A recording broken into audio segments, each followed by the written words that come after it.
Hola gente, bueno, este es el segundo vídeo de la unidad 2, pasamos a hablar del origen del Estado.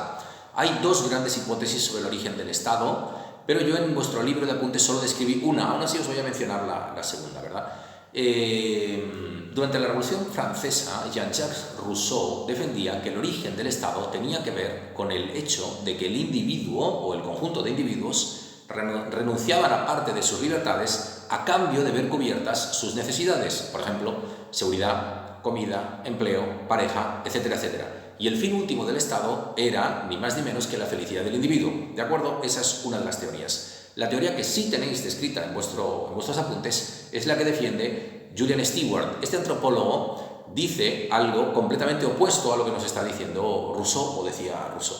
Stewart dice que los estados aparecen hace 5.500 años y lo hacen en 5 grandes lugares de manera independiente. Este punto es importante. De manera independiente. Nos dice que aparecen en Mesopotamia, que son los actuales Irán e Irak, viene a ser Oriente Medio, ¿verdad?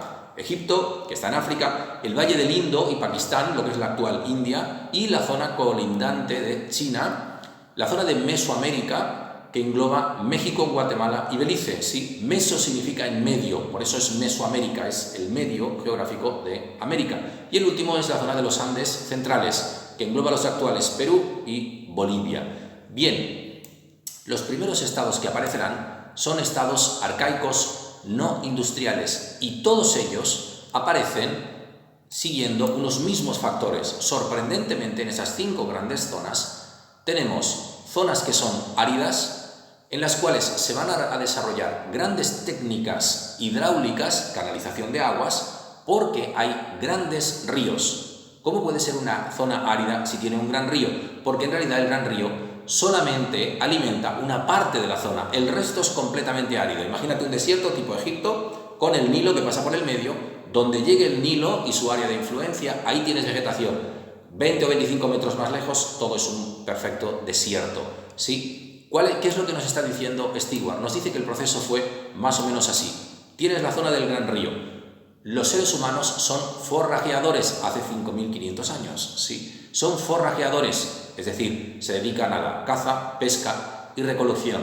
En un momento determinado se asientan cerca del río, desarrollan la agricultura y la ganadería, cosa que permite aumentar el número de la población, ¿sí?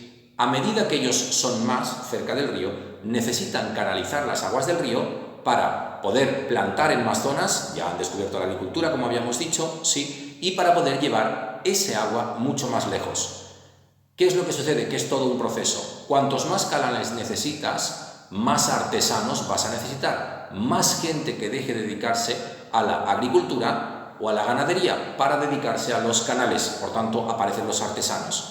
En el mismo momento en que empiezan a aparecer artesanos que no se dedican a otra cosa que no sean los canales, necesitas un gobierno centralizado para que les dirija a ellos, a los que cazan, a los que hacen agricultura, a los que hacen ganadería, etcétera, etcétera, para que la comida se reparta entre todos. Sí, dicho de otra manera, a medida que la red de los canales se hace territorialmente más grande, se multiplica el número de población, el número de bocas a alimentar, necesitas más alimento. Bien, en todo este proceso llega un punto en que se produce algo que llamamos estratificación.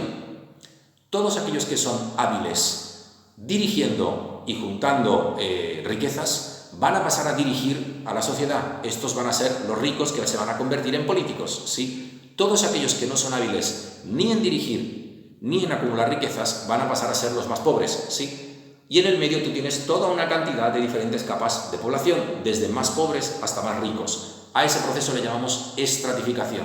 En el mismo momento en el que se produce la estratificación y tú como persona te lo crees, ahí ya ha nacido el Estado. ¿Cuál es el objetivo último del Estado según Julian Stewart? Esto es lo simpático y lo que cambia en relación a Rousseau.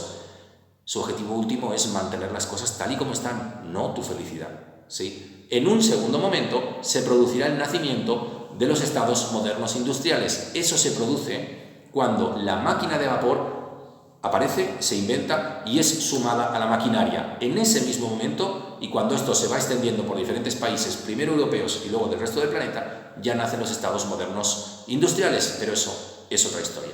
Nos vemos, gente, cuídense mucho.